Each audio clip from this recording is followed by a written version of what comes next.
मैं doctor D S Negi Sharda mathematics classes में आपका स्वागत करता हूं। शारदा मैथमेटिक्स क्लासेस का मुख्य उद्देश्य उत्तराखंड राज्य के दूर-दराज दुर्गम इलाकों में रहने वाले कक्षा 10 और कक्षा 12 के छात्रों को गणित विषय का ज्ञान दिलाना है, जहां पर शिक्षा की स्थिति अच्छी नहीं है और जहां ट्यूशन की व्यवस्था नहीं हो सकती है। जैसा आप जानते हैं कि उत्तराखंड राज्य ने अपने स्कूलों में एनसीईआरटी बेस्ड सिलेबस को इम्प्लीमेंट किया है, इसलिए हमारी शारदा मैथमेटिक्स क्लासेस की लेक्चर एनसीईआरटी बेस्ड सिलेबस पे ही होंगे। आज मैं आपको Uttaranchal board of secondary education के चैप्टर फर्स्ट रियल नंबर्स के बारे में बताऊंगा। रियल नंबर को दो भागों में वर्गीकृत किया जा सकता है, क्लासिफाई किया जा सकता है, रेशनल नंबर, इरेशनल नंबर। और रेशनल नंबर को तीन भागों में क्लासिफाई किया जा सकता है, इंटीजर्स, डेसिमल और फ्रैक्शन।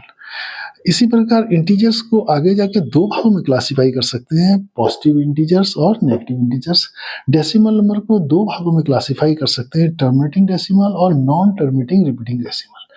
इसी प्रकार फ्रैक्शन को तीन भागों में डिवाइड कर सकते हैं या क्लासिफाई कर सकते हैं, प्रॉपर, इम्प्रॉपर और मिक्स।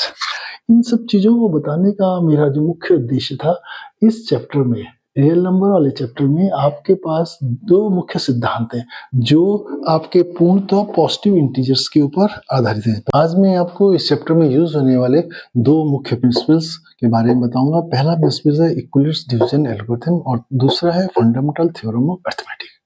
पहले मैं आपको इक्विलिब्रियम डिवीजन एल्गोरिथम के बारे में बताता हूँ, वो कैसे डेवलप हुआ, कैसे बना और उसका यूज हमारे पास क्या है। इक्विलिब्रियम एक डिवीजन एल्गोरिथम है। इक्विलिब्रियम एक साइंटिस्ट का नाम है। डिवीजन का मतलब डिवाइड, मतलब भाग का है। एल्गोरिथम का मतलब है किसी कार्य को स्टेप बाय स्टेप करने का तरीका। तो इक्विलिब्रियम ने एक ऐसा एल्गोरिथम बनाया, डिवीजन को लेके एक ऐसा, भाग को लेके यूज करके एक ऐसा एल्गोरिथम बनाया जिसका यूज हम इस चैप्टर में कर रहे हैं। अब उसने कैसे इसको बनाया, एग्जाम्पल के लिए मैंने 11 नंबर लिया, 11 को हम 2 से डिवाइड कर रहे हैं तो हमारे पास 5 क्वेश्चन आया, भागफल जो आया 5 आया और रिमाइंडर कितना आ रहा है। इसको एक मैथमेटिकल फॉर्म में अगर लिखूंगा 11 बराबर 2 गुणा के 5, 2 गुणा के 5 प्लस 1। अब इसे इक्विलिब्रियम ने क्या किया, 11 को ए लिख लिया, 2 को बी लिख लिया, 5 को क्यू लिख लिया और इसे आर लिया। तो उस एल्गोरिथम क्या हुआ, A is equal to B Q plus R. अब हमें ए और बी के बारे में पता है जिससे हम डिवाइड दे रहे हैं, क्यू के बारे में पता है, लेकिन आर की क्या कैरेक्टरिस्टिक है ये जानने की कोशिश करते हैं। अब हमने एक नंबर 10 लिया, जो 2 से डिवाइड किया तो हमारे पास आया 5 आया, रिमाइंडर कितना 0 है। तो आप इस एग्जाम्पल से आप देखेंगे कि अगर 2 से हम किसी नंबर को डिवाइड कर रहे हैं, 2 से किसी नंबर, बी क्या 2 जिससे डिवाइड करना है, बी से किसी नंबर डिवाइड कर रहे हैं तो आर की वैल्यू क्या आ रही है, 0 या 1 आ रही है। इसी प्रकार बी 3 ले लें तो आर की वैल्यू क्या है, 0, 1 और 2 आ सकती है। तो इसी तरह अगर बी की वैल्यू 4 लेंगे तो आर की वैल्यू कहते हैं 0, 1, 2, 3 आएगी। तो इससे क्या निष्कर्ष निकाला, इक्विलिब्रियम ने कहा अगर ए और बी दो नंबर है, ए बड़ा है बी छोटा है, बी ए को डिवाइड करता है तो हमारे पास एक जो भागफल आता है वो क्यू है और उसमें आर कैसे होगा, आर एक ऐसा नंबर, पॉजिटिव नंबर होगा जिसकी वैल्यू 0 हो सकती है, 0 से बड़ी हो सकती है, लेकिन बी से छोटी होगी, बी से छोटी होगी। ये इस चैप्टर में अब इस इक्विलिब्रियम डिवीजन एल्गोरिथम का यूज हम एचसीएफ निकालने, महत्तम समावर्तक निकालने के लिए करेंगे। आगे मैं अब आपको बताता हूँ इसको कैसे करके इससे महत्तम समावर्तक निकाला जाएगा। अब मैं आपको एक्सरसाइज नंबर 1.1 जो इक्विलिब्रियम डिवीजन एल्गोरिथम के आधारित है को बताऊंगा। इसमें इक्विलिब्रियम डिवीजन एल्गोरिथम को यूज करके एचसीएफ निकालना है। पहला क्वेश्चन इसमें 135 और 225 का इक्विलिब्रियम डिवीजन एल्गोरिथम से एचसीएफ निकालना है, जिसके लिए सबसे पहले हम दोनों नंबर्स में से बड़ा नंबर सेलेक्ट करते हैं और उसे ए के बराबर लिख देते हैं। तो 135, 245 में सबसे बड़ा नंबर 2225 है तो ए इज इक्वल टू 225 और छोटा नंबर 135 इसको बी लिख लेते हैं। अब हमारा इक्विलिब्रियम डिवीजन एल्गोरिथम है A is equal to B Q plus R, जहाँ पर ए कितना है 225 और बी इज इक्वल 135 है। हम इसको इसमें रख लेते हैं, 225 is equal 135 into Q plus R. 225 और 135 दोनों बड़े बड़े इसलिए इनका डिवीजन एक साइड में कर लेते हैं। 135, 225 इसे डिवीजन करके हमारे पास 1 आया और शेषफल 90 आया। तो एक क्या हमारा क्यू है और आर क्या चाहिए, जो शेषफल है। तो 12 वापस लिख लेते हैं, 225 is equal to 125 into 1 plus 90। अब इस कंडीशन में देखते हैं कि 90 क्या है, शेषफल है, तो शेषफल 0 के बराबर नहीं है, तो दूसरे स्टेप्स में जाते हैं जहाँ a b के बराबर होता है और b r के बराबर होता है। तो स्टेप्स में b कितना है 135 और r कितना है 90। तो हमारे नेक्स्ट स्टेप में a कितना हो गया 135 और b कितना हो गया 90 हुआ। फिर हम डिवीजन एल्गोरिथम में इसे रखते हैं 135 = 90 × q + r। फिर इसे डिवाइड देते हैं। यहाँ पर हमारे इस कंडीशन में हमारे पास q कितना 1 आता है और रिमाइंडर कितना 45 आ जाता है। तो हम 45 इसे रखा 135 = 90 × 1 + 45।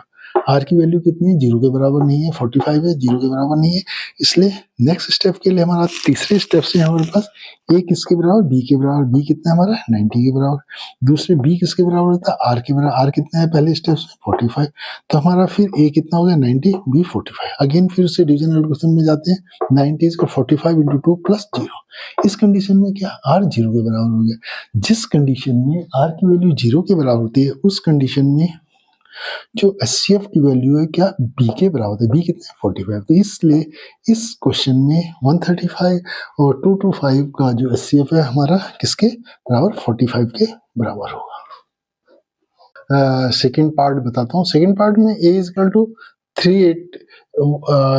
38220 और b 196 का, क्योंकि बड़े वाला नंबर हमारा a होगा और छोटा वाला नंबर b होगा। फिर अगेन उसे स्टेप 1 में हम लिखेंगे a = bq + r के फॉर्म में। a की वैल्यू हमने 3822 रखी, b की वैल्यू 196 रखी, मल्टीप्लाई q + r। अब क्योंकि बड़े बड़े डिवीजन है तो इसको हम डिवाइड करके यहाँ से निकालेंगे। तो डिवीजन के बाद हमारे पास रिमाइंडर क्या है 0 के बराबर आ गया। तो 0 के बराबर आने का मतलब है जो वैल्यू b की है वही हमारा HCF होगा, इसलिए HCF हमारा b = 196 होगा। तो आंसर 196 हो गया। और 1 के तीसरे पार्ट के बारे में बताऊंगा S 867 और 25 को हमने HCF निकालना है यूक्लिडियन मेथड के अनुसार। स्टेप 1 वही जो बड़ा नंबर है उसको हम a लेंगे और जो छोटा नंबर से b लेंगे। स्टेप 1 में हम क्या लिखेंगे a = bq + r। a की वैल्यू कितनी है 867, b की वैल्यू 255 ली और डिवाइड करने के बाद हमारे पास रिमाइंडर कितना बचा 103 बचा। तो इसे अगेन लिखा 867 × 255 × 3 + 102 r की वैल्यू 0 नहीं है। तो फिर अगेन क्या a किसके बराबर b के बराबर, b कितना था 255, ऐसे ही r कितना था b = r की वैल्यू कितनी 102। तो नेक्स्ट स्टेप में चलेंगे a = bq + r। a कितना था 255, b की वैल्यू 255 × 2 + 51। अगेन 51 क्या है रिमाइंडर r 0 के बराबर नहीं है। तो अगले स्टेप में a की वैल्यू क्या है जो b की वैल्यू पहले वाले स्टेप में थी, b की वैल्यू 102 थी और r की वैल्यू 51 थी। अगेन उसे a = bq + r की फॉर्म में लिखा 102 = 51 × q + r। q की वैल्यू हम डिवाइड करके निकालेंगे तो कितनी आई 2y और रिमाइंडर की वैल्यू 0 आई। तो इस तरह जो r की वैल्यू 0 आ गई उस कंडीशन में जो b की वैल्यू कितनी 51 है, b की वैल्यू क्या है 51 है। तो हमारी जो b की वैल्यू है उसको हमने HCF के फॉर्म में लिख लिया है। तो इस प्रकार से मुझे उम्मीद है कि शायद आपको यूक्लिडियन डिवीजन एल्गोरिथम के थ्रू आपको HCF निकालने के बारे में समझ आया होगा।